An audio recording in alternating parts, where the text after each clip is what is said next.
All right, looks like we're at the top of the hour. So welcome this afternoon to Connecting the Dots.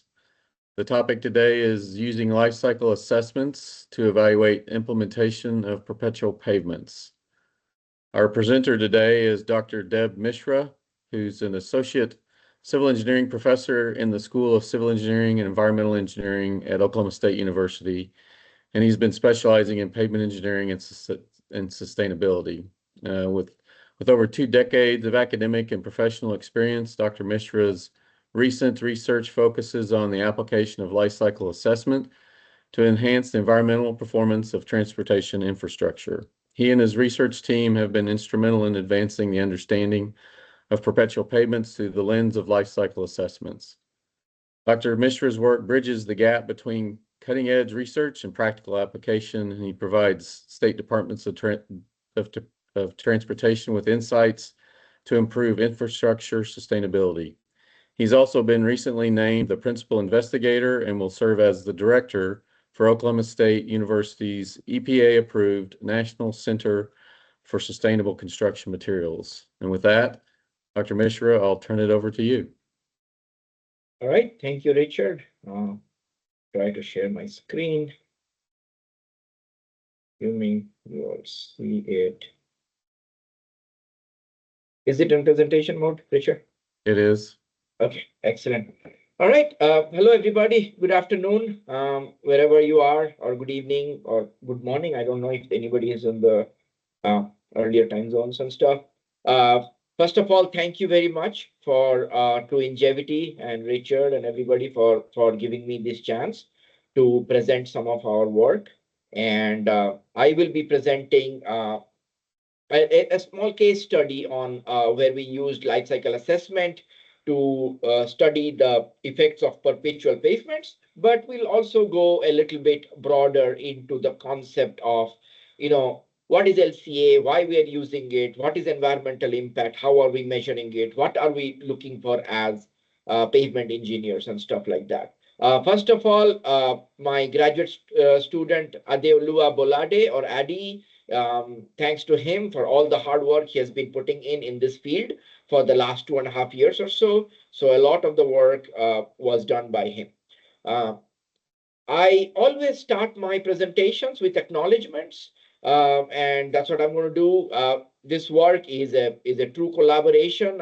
We have been picking the brains of a lot of people, and a lot of people have contributed at different scales to whatever little we have been able to accomplish. Ingevity, Richard, Jason Bossano, Stefan, Sharmo, Ryan Brown, John Zhao, Oklahoma DOT, David Vivanco, Matt Romero, Brian Taylor. The Oklahoma DOT has been a big partner for all the work we have been doing. FHWA, the Sustainable Pavements Program, Latoya Johnson, Migdalia Carrion, Brian Dobling, Texas A&M Transportation Institute. We have a major project for on warm mix asphalt, and Dr. Fuji Zhao is my partner in that one, and Sheng Wu has helped with the Texas ME software. Oklahoma Asphalt Pavement Association, Larry Patrick, Jay Lemon of Haskell Lemon, Napa, of course, we work very closely with them.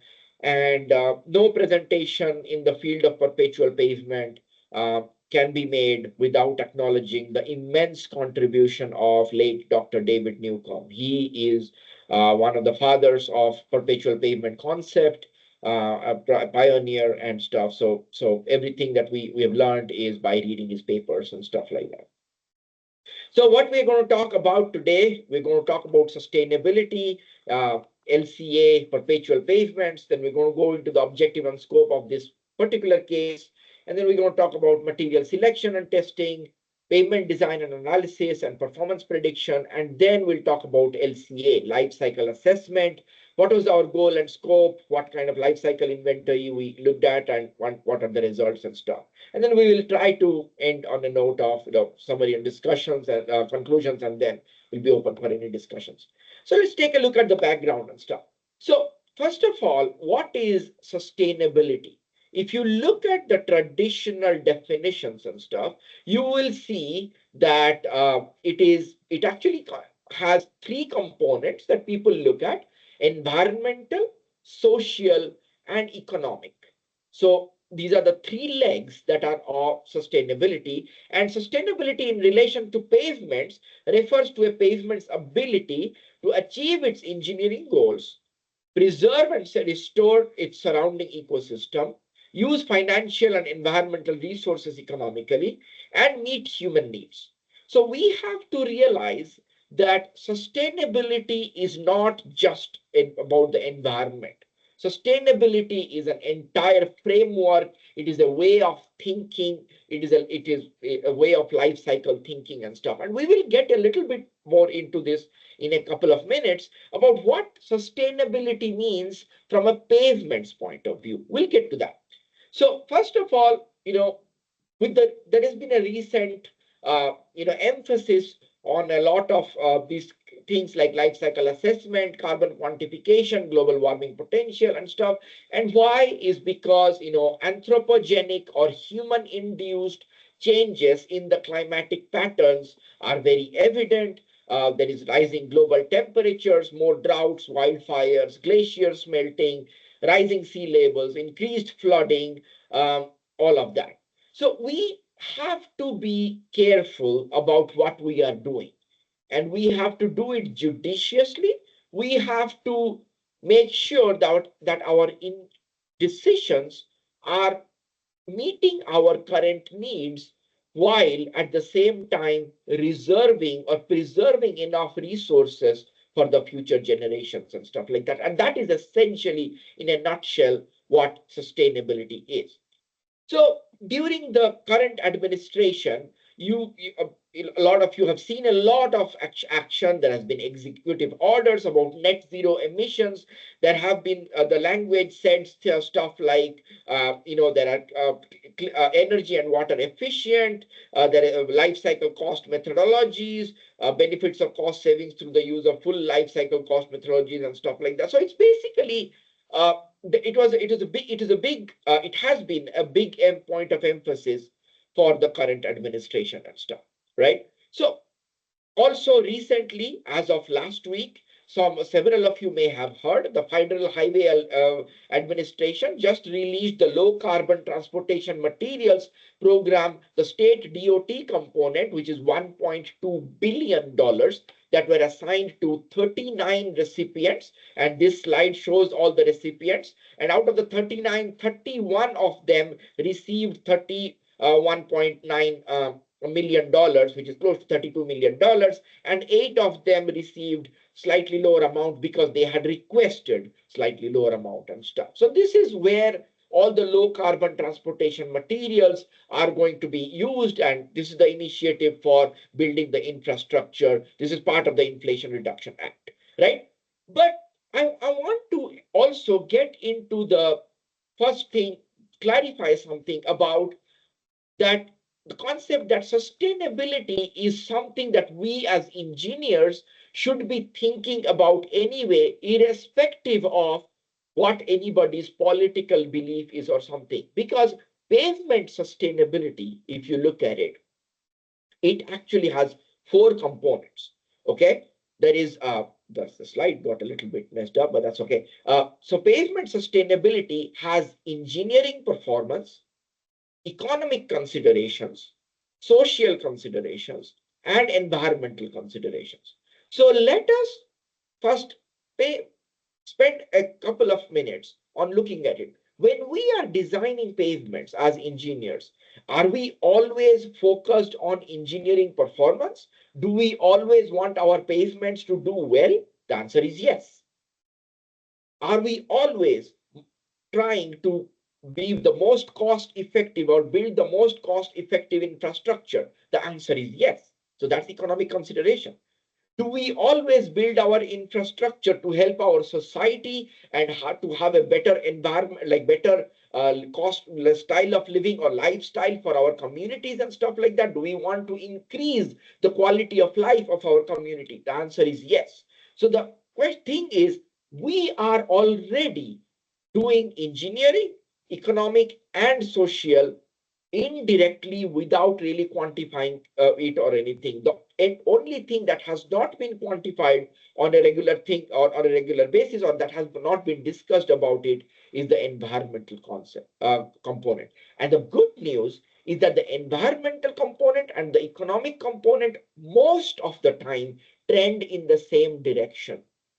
Alternatives that are engineering wise sound, that are cost wise effective, are also going to be environmentally sustainable and stuff. We just have to think of the pavement of our infrastructure in a long-term manner throughout their life cycle and stuff, and we have to quantify, and there is no way to improve anything unless we know where we are standing with respect to that, right? So that's the reason about that's the focus of all these life cycle assessment. For economic, some agencies do life cycle cost assessment or cost analysis, LCA. Some agencies don't do, but cost has always been a good component. Engineering performance has always been a good component. So pavement sustainability is not something that that just came out yesterday, or it is something that some people believe in or some people don't believe in and stuff. Pavement sustainability is something that we are all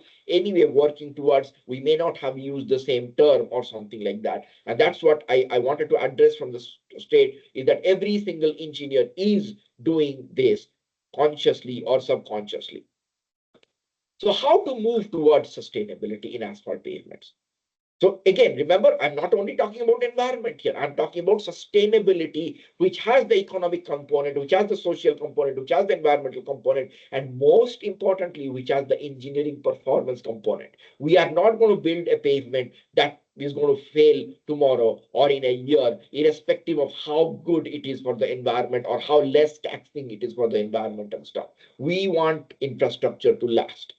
So there is a lot of things we can do. We can produce mixes at lower temperatures. At the end of this presentation, I'm going to show you a small slide video where we will actually show some of our field implementation work, and you will see that when we are heating the asphalt to temperatures greater than we really need to heat it, we are not really gaining anything, because by the time we lay it in the pavement, it has lost most of that heat anyway. So we're basically heating it and then cooling it. So we don't need to do that. We will see that. There is optimizing mix designs to reduce binder content. Why binder content? Because binders, it's a fossil fuel kind of a source coming into our usage and stuff, and we want to limit its use because it also happens to be the most harsh in terms of the environmental impact. Using recycled materials like RAP and RAS, like recycling, asphalt pavements as are the single most recycled infrastructure in the entire world. So we are anyway doing that. And now with a lot of DOTs, agencies moving towards what is known as, balanced mix design and performance-based, approval and stuff like that, that we can actually let go of some of the volumetric constraints, and we can actually let innovation play. We can allow more recycled content as long as our engineering performance is met, as long as we are building cost effectively, as long as we are building environmentally effectively and stuff like that. So we can actually reduce emissions. And how do we quantify them? And as I said, there is no way to know if we are reducing something unless we quantify it. And how do you quantify the environmental impact of anything? It is through this accounting method called life cycle assessment, or LCA. And that is what we are going to talk about a little bit. Life cycle assessment of a product, or a product's life cycle. Let's not worry about assessment right now. A product's life cycle has several stages. First of all, let's think about an asphalt pavement.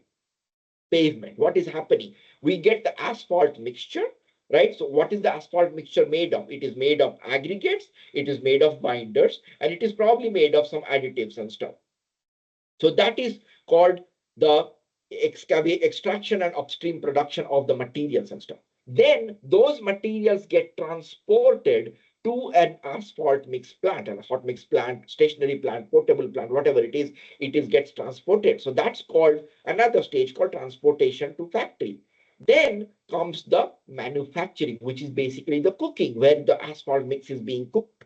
So if you look at the mixture for a producer's point of view, that is what is known as cradle to gate life stage. What does this mean? Cradle is where you are getting the materials, and then the gate means the mixture is now out of the gate of the production facility. What happens to the mixture, where it goes, where it gets constructed and stuff is not strictly in control of the producer and stuff. Now, yes, I do know that a lot of times the contractors are themselves the producers and stuff, right? So yes, they do have control over where it goes and where it gets placed, but we are looking from a product's point of view right now. So the asphalt mixture, so that stage is called cradle to gate.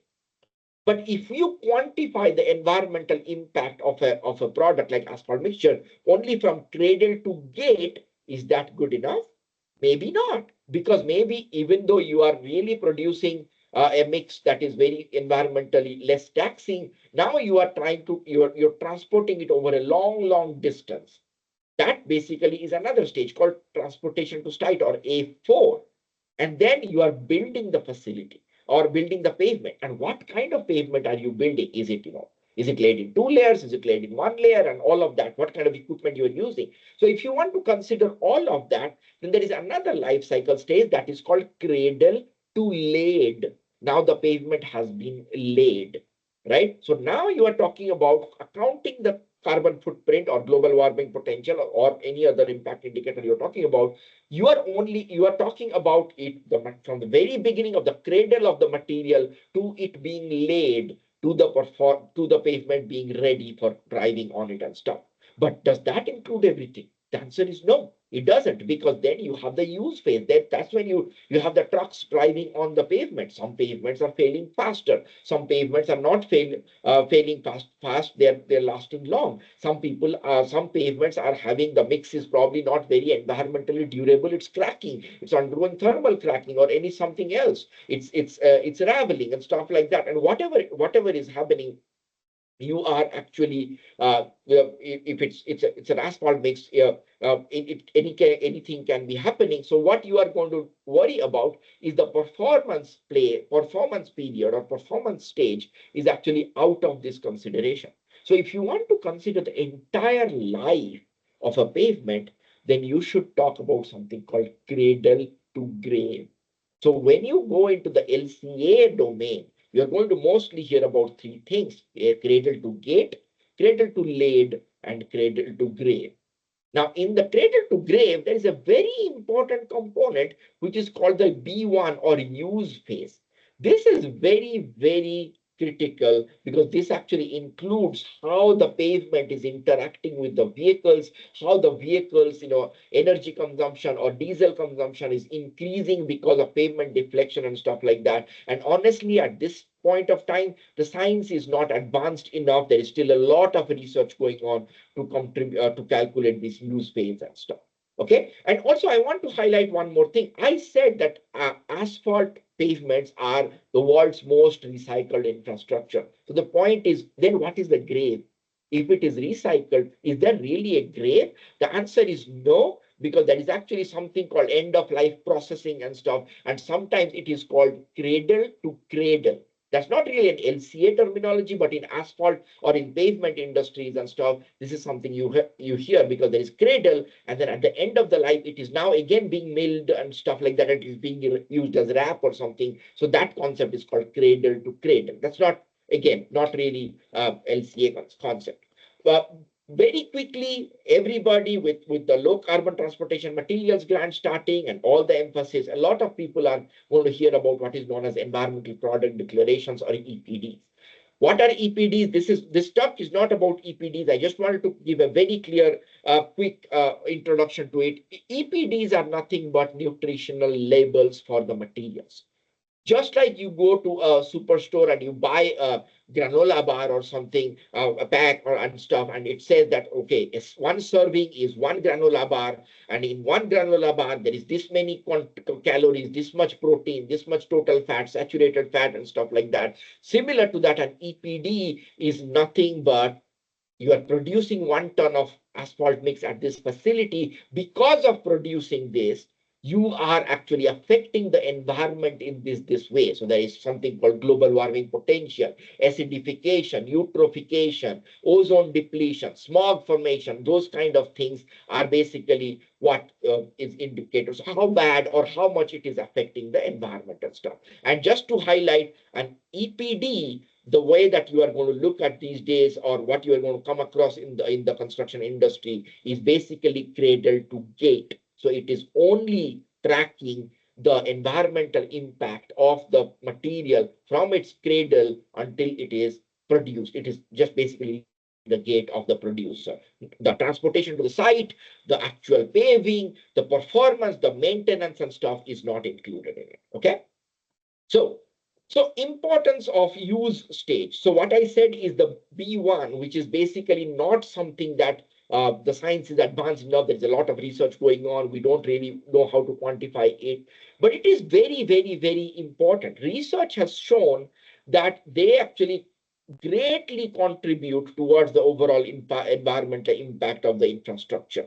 So we should be getting there. We should be looking at it. That is still down the line. There is still a lot of research happening. There's a lot of, there are some papers that have been written about it and everything.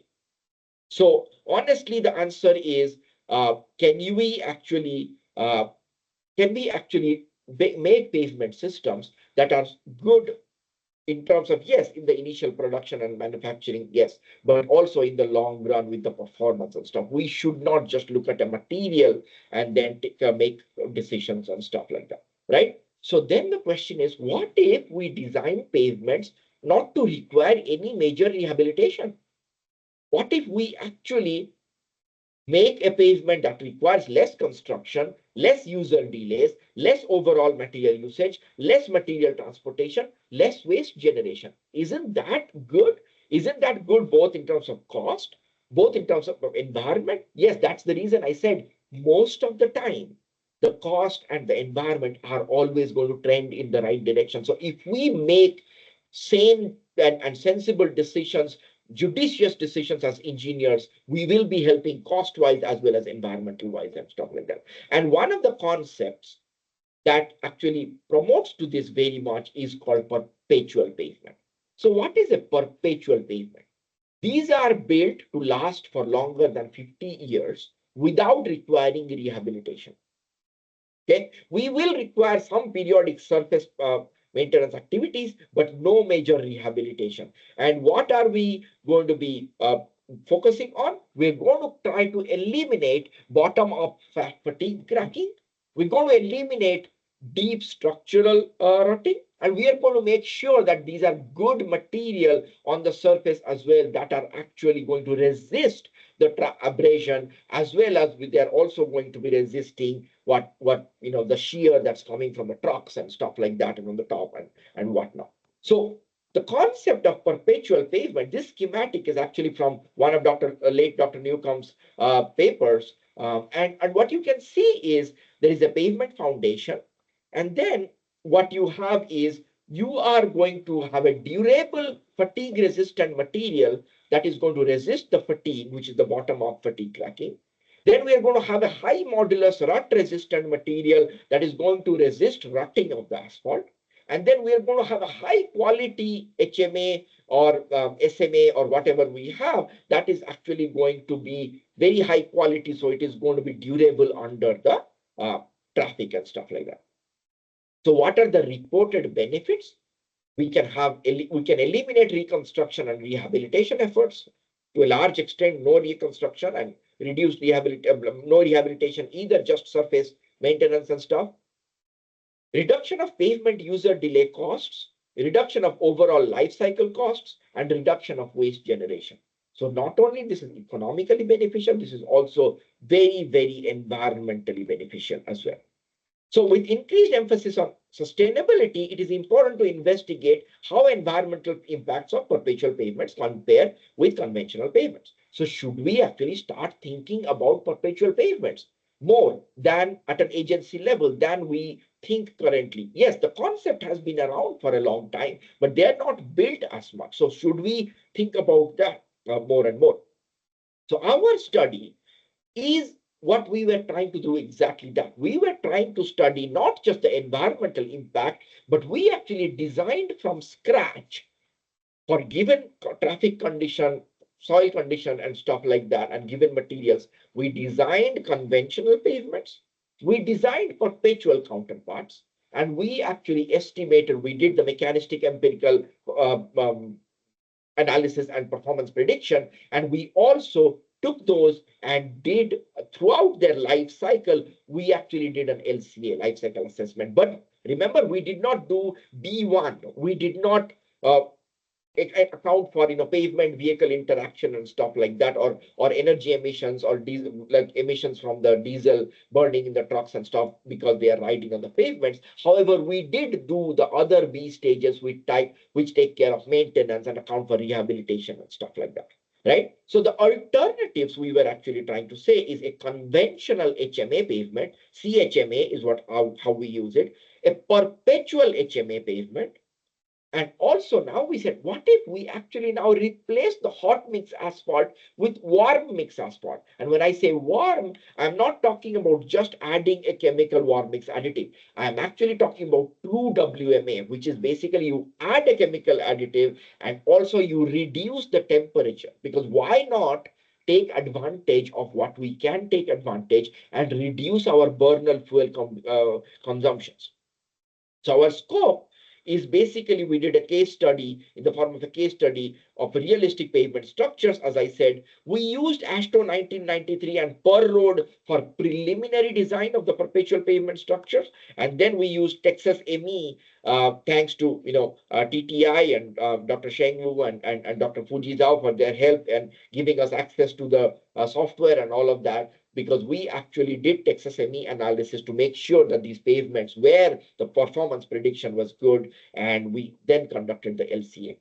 So these are the pavement configurations. The left one is the CHMA or conventional HMA. We have the natural subgrade. Then we have a lime stabilized subgrade that is 4 inches, unbound base 9 inches, then couple of asphalt layers. Then here, what we have in the perpetual options, we have natural subgrade, then lime stabilized. Now the thickness has increased. Compared to 4 inches, it is 8 inches. The unbound aggregate is the same. And now we have 3 asphalt layers here. One is the fatigue resistant layer, one is the intermediate layer, and one is the SMA, high quality surface layer.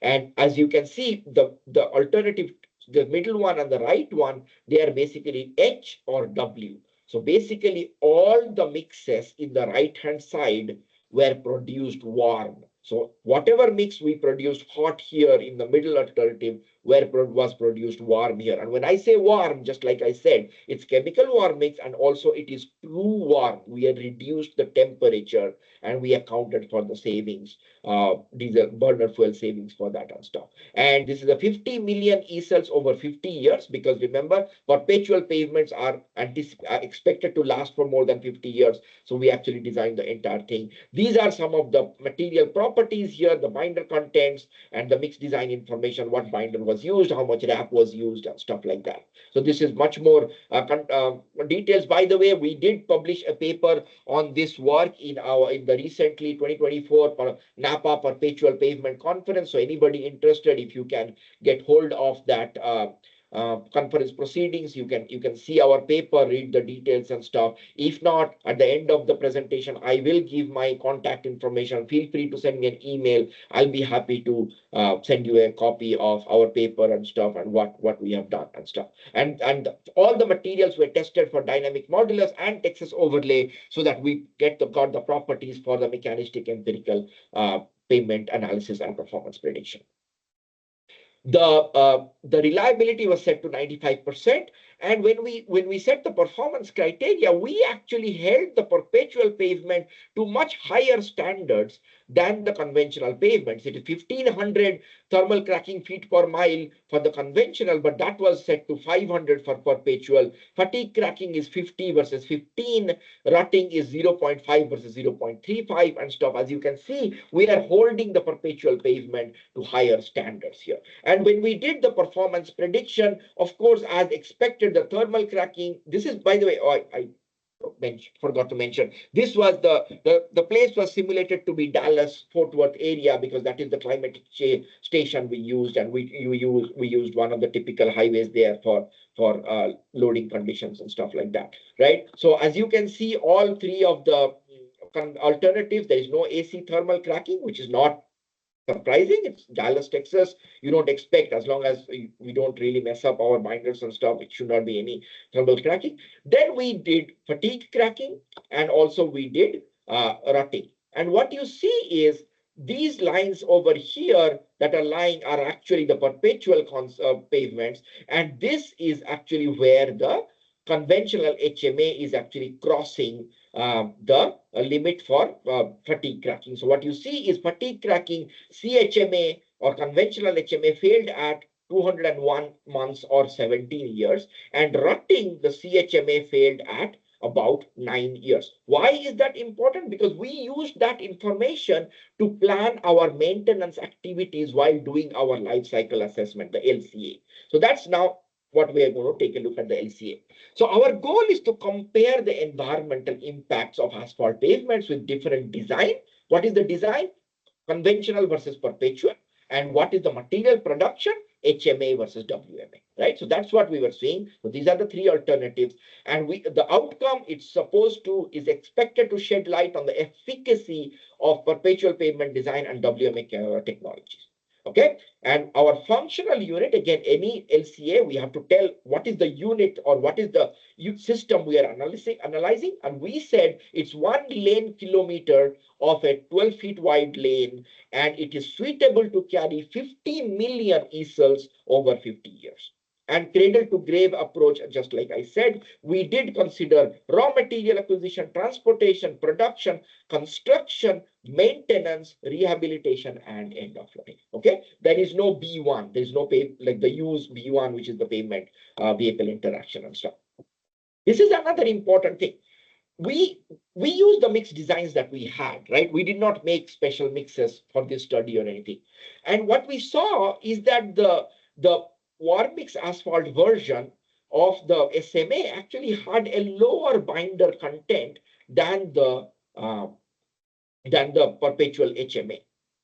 6.2 versus 5.7. And those who are familiar with LCA or even EPDs, you know that binder contributes a very high quantity of environmental impact. So if we use these values, anyway, the WMA is going to look good because it's 0.5% less binder content. And we did not want that. So we actually kept the binder content same for the two mixes. We did not want to artificially bias, because when they were designing the BMD, they were actually able to reduce the binder content because of lower production and temperature and stuff. That's a completely different study, completely different topic to talk, but we didn't want to do that. We held both of them at the same binder content so that any benefit we realize at the material stage is going to be because of the reduced production temperature, and what is going to see in the other stages is going to be because of the pavement performance, if it is going to be lasting longer and stuff like that. So we also modeled what is known the reduction in burner fuel at the asphalt plant, and we took that to be 19.2%. This is some work that we have done recently and published on, and I wanted to also show a little graph. This data was actually collected by Ingevity in 2022 at 5 different plants across the country, and they were actually able to work with the plants and reduce production temperature and measure burner fuel consumptions and stuff like that. And what we did was we took that raw data from them, we did our own analysis, and we established what happens when the production temperature is reduced by 48 degree Fahrenheit. Now, the question is, why 48 degree Fahrenheit? Because in 2014, when Dr. Randy West, when they worked on an NCHRP reported 779, they actually defined that war mix asphalt was on an average, when the temperature was reduced, it was reducing the temperature on an average about 48 degree Fahrenheit. So why is that relevant? Some people will actually say that, oh, my specification says that WMA is anything that reduces the temperature by 20 Fahrenheit. That's fine. That's perfectly fine. That it will not be as beneficial as 48 Fahrenheit, but will it be beneficial? Absolutely. We just need to record that. We just need to measure that data. And when we are generating our EPD, when we are reporting our fuel consumptions for EPD generation, or when the PCR or product category rule for asphalt mixtures is updated next time and stuff, they will be accounting for what is temperature reduction. So work has shown that reducing temperature does help significantly in, of course, burner fuel usage or consumption, and at the same time, it helps.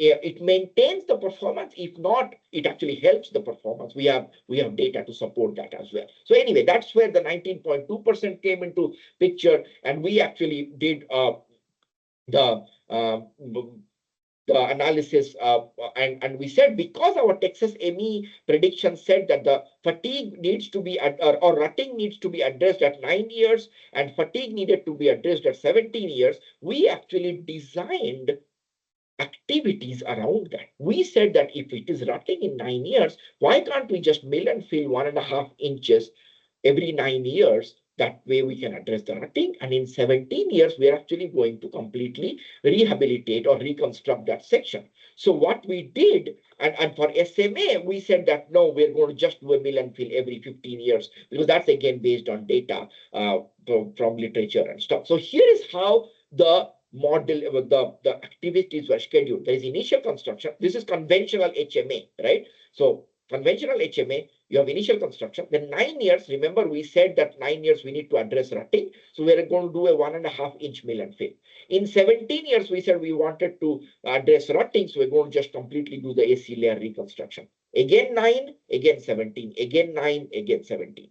Okay, so that's basically how these things work.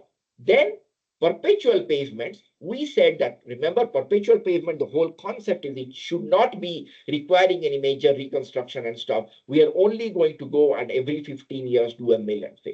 So that's what was input into the LCA. And these are the results. And just for those of you who are seeing results for the LCA for the first time, or who may not be as familiar, global warming potential is actually the thing that is of most focus. All the buy clean initiatives, low carbon transportation materials, the impact indicator of interest right now is global warming potential. And the way these bars are presented is this is the relative impact. So the highest one is taken as 100%, which is CHMA, conventional HMA, and then perpetual HMA is, as you can see, it is 76.6. So now you have a 23.4% benefit. And then even by going to WMA, you are now again helping that because you are going to the 74.2. But this so that's basically the life cycle relative impacts and stuff.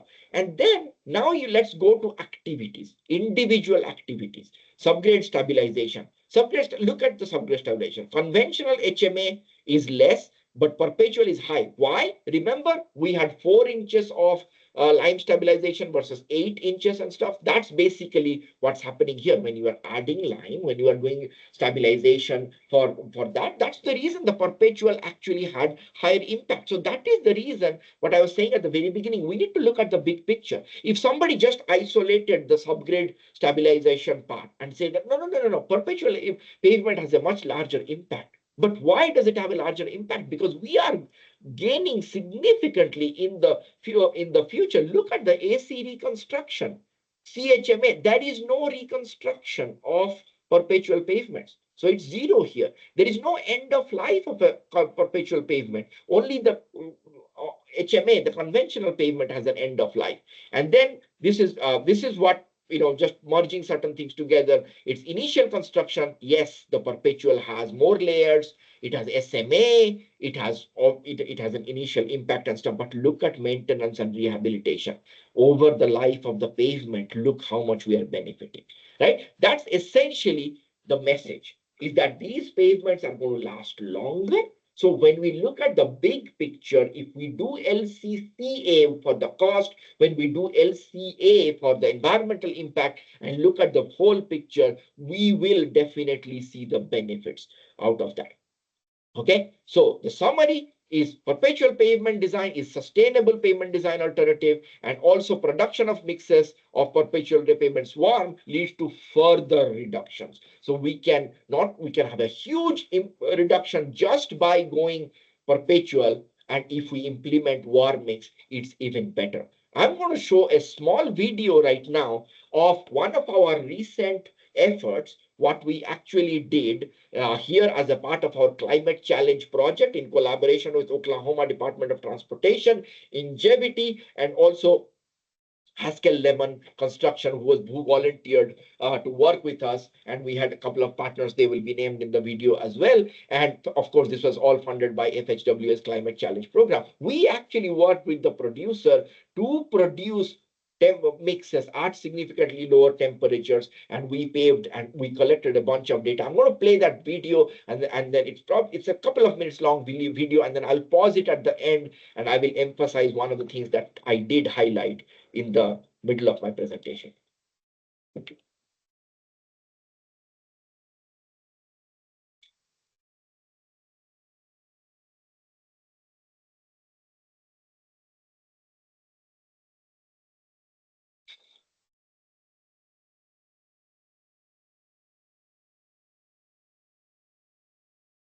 Deb, I'm not sure we have sound.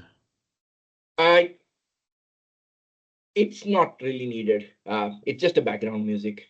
I can probably exit out of Teams and make it, but we don't need it. It's fine. Yeah.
Okay.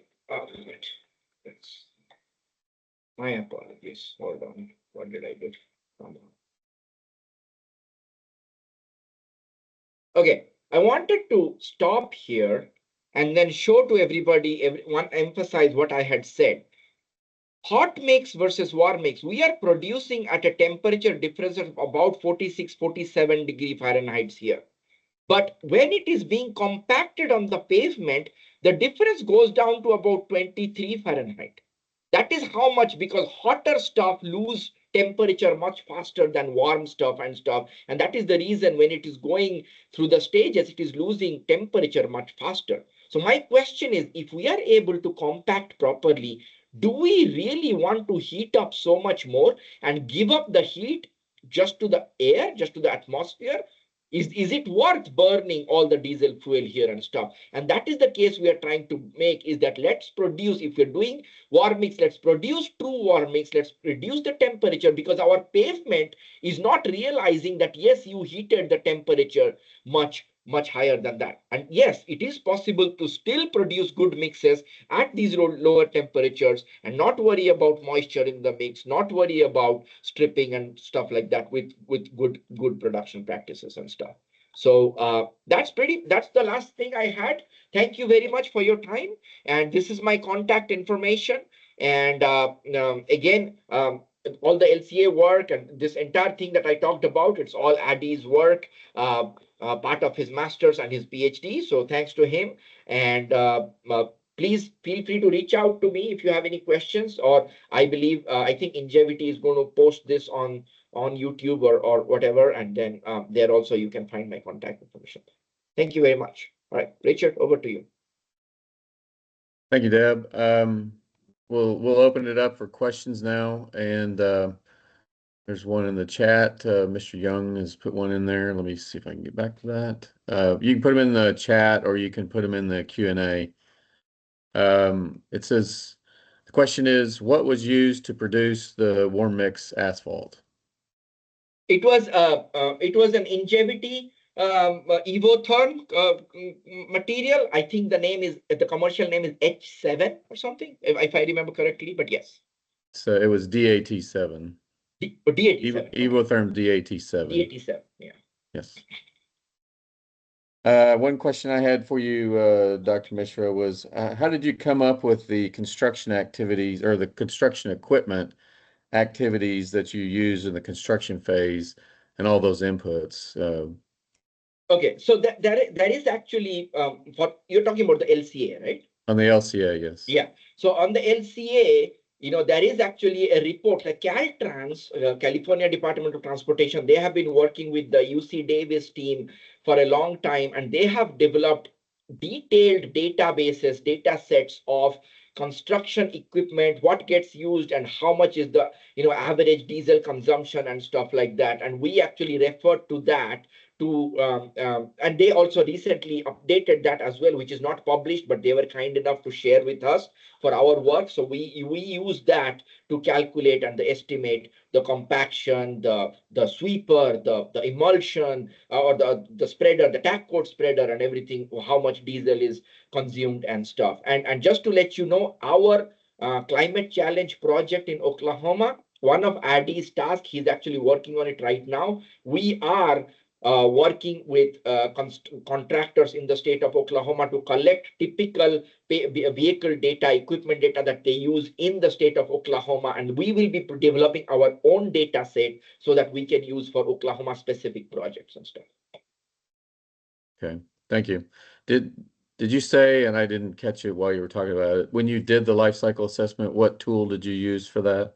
Oh, no, I did not say that. Thank you for asking that. So we use everything open source. So it is called Open LCA. It's one of the most powerful life cycle assessment engines that is there. And we use primarily open source data sets. We have access to perpetual data sets as well, but the federal government has taken initiatives to prepare data sets or compile data sets on a platform called Federal LCA Commons.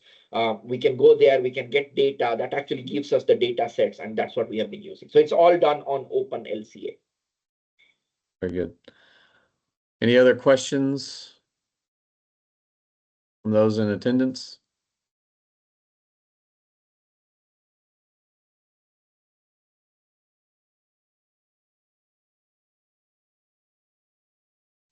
I would say, or I'll just make a mention that the video that you showed in your at the end. You have that's posted on YouTube, correct? Yes. So if you search Dr. Mishra's name and Oklahoma Climate Challenge, you'll likely find that video if you'd like to watch that again. And you might also mention the partners who was doing the data collection on that. Yes, it's all mentioned in the video, but yes, so a lot of the data was collected by Highway Data Systems. So Matt Wheatley, and he was greatly supportive of this. They actually donated most of their time and most all their equipment and stuff so that we could collect this data, because they're extremely supportive of this activity. So yeah, thanks to Matt, Haskell Lemon, of course, they were the contractors. They made their facility available to us. Again, completely free, and all their staff was very supportive. And of course, ODOT Ingevity supported by providing the war mix asphalt and supporting and stuff. So Richard, Ryan Brown, and all of that, we worked on that together. And Okay. we did some environmental measurements as well using a vendor, and we are still analyzing those results. So we still have some emissions data and stuff that we are going to report, but that data is still being analyzed currently. Yes. And there'll be more to come on that particular project, probably sometime next year, I would imagine. Yes, absolutely. So we may have a future connecting the dots on just the Oklahoma Climate Challenge work. Yeah, I'll be happy to. Yeah, thanks. So if there's not any more questions, I guess we can wrap it up here. But I thank you today for spending a little bit of time with us and listening to Dr. Mishra talk about life cycle assessments and how he's applied that to perpetual pavements. If you are interested in or some questions come up later and you want to ask those, feel free to reach out to you can reach out to me or to Dr. Mishra through those contacts there, and we'll try to get back to you. So with that, I think we'll call it a day. Thank you. Thank you, Richard. Thank you, everybody. Bye bye.